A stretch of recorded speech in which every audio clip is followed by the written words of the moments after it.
What's going on, traders? So this is top one material. We're going to start analyzing some videos, blowing up this YouTube, and really getting you all dialed in for trading conditions in the market. And by the way, tomorrow we have NFP. So what better time to start than now? So let's go over some dollar pairs. We're going to see what we have coming up in terms of the news cycle.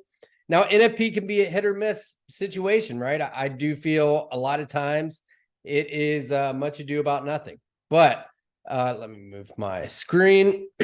But, it's good to have a game plan going into this. So, with myself, I am more momentum trading. So this is my style of trading if you're not familiar with it. So looking for trends, right? So most of the trends that I'm spotting are longer term 4-hour daily trends, and then looking to find pullbacks within those trends, right? So unless it's some monumental number, not much is going to change in terms of my approach and what I'm looking for.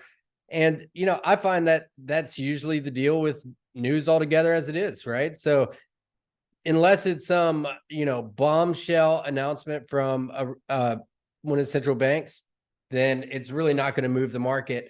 It might spike the market. It'll definitely stop some people out. And that's really the purpose for it in most cases, right? So now you can see here's the dollar index. Been just super strong, super bullish. And let's look at the flip side on that.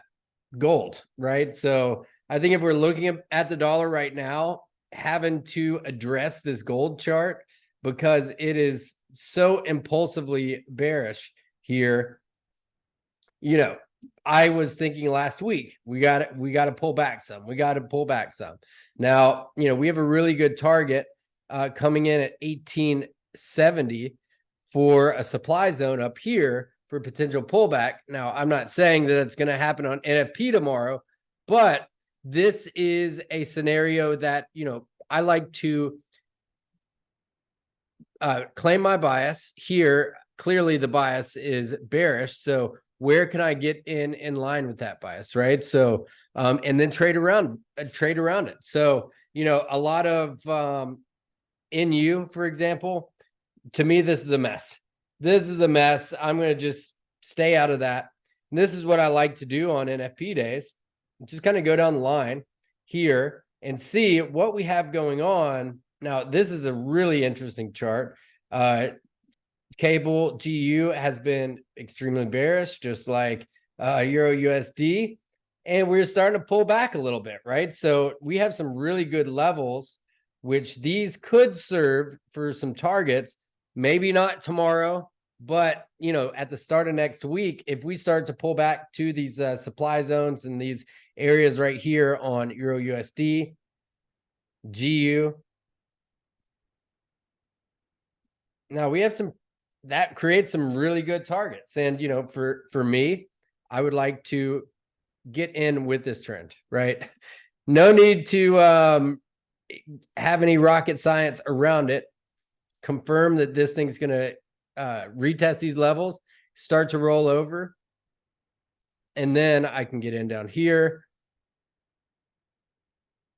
And if I catch the backside of that momentum, I can really maximize my risk to reward because we would be looking to play this follow through, whether it's a get in and hold or trade around it on the 15-minute time frame. So GU looks great for a pullback. Euro USD really primed up. Now we can flip that around.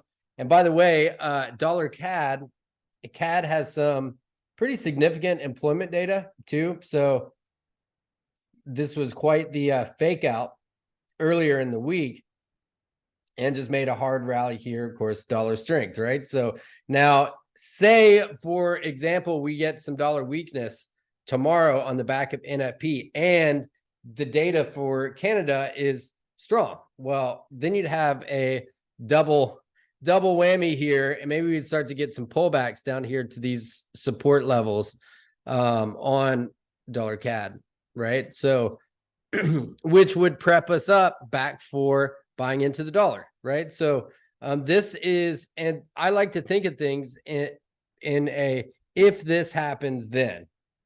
instead of anticipating the news and think that I know what's going to happen, because nobody does, even like, economists from Harvard, they still don't know, right? So they just build careers on, talking about it basically.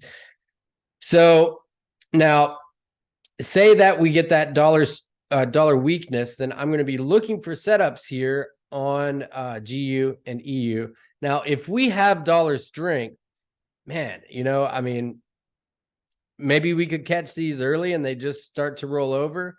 A lot of these, to me, just seem so overextended, right? But UJ here, we had some crazy news out of the Bank of Japan earlier in the week that caused these death wicks, right? So if we get some dollar strength though tomorrow and we get one last rally out of the dollar, for me, UJ is a really good option because, we could, it's already retesting these levels, starting to find some support. Of course, we have some major support right around 147.6. Doubt we'll make that before NFP. So somewhere in this level, dollar starts to rally. UJ, I think, could be a really, really good option, right? So if it happens right off the get-go. So if the dollar strengthens immediately, then, I think that EU hasn't pulled back far enough to my zones to want to enter here. So I personally am hoping that the dollar is weak, which is going to cause a rally to some of these higher levels, which will provide better entry opportunities going into start of trading next week, right? Because even if you catch a move on NFP, because it's Friday, probably won't get the follow through. I would rather just be prepped up and ready for some awesome positions on Monday or Tuesday rather than having to hold through the weekend. So NFP tomorrow, it's going to be awesome. We got a bunch of cool stuff about to roll out here for top one. So stay tuned. If you want more info, click the links below and hit us up. Follow us on IG. If you like this video, like, comment, subscribe, all those good things. And there's going to be a lot more content, some contests, competitions. It's going to be sick, right? So click the links below. I appreciate y'all. Let's get it. Peace.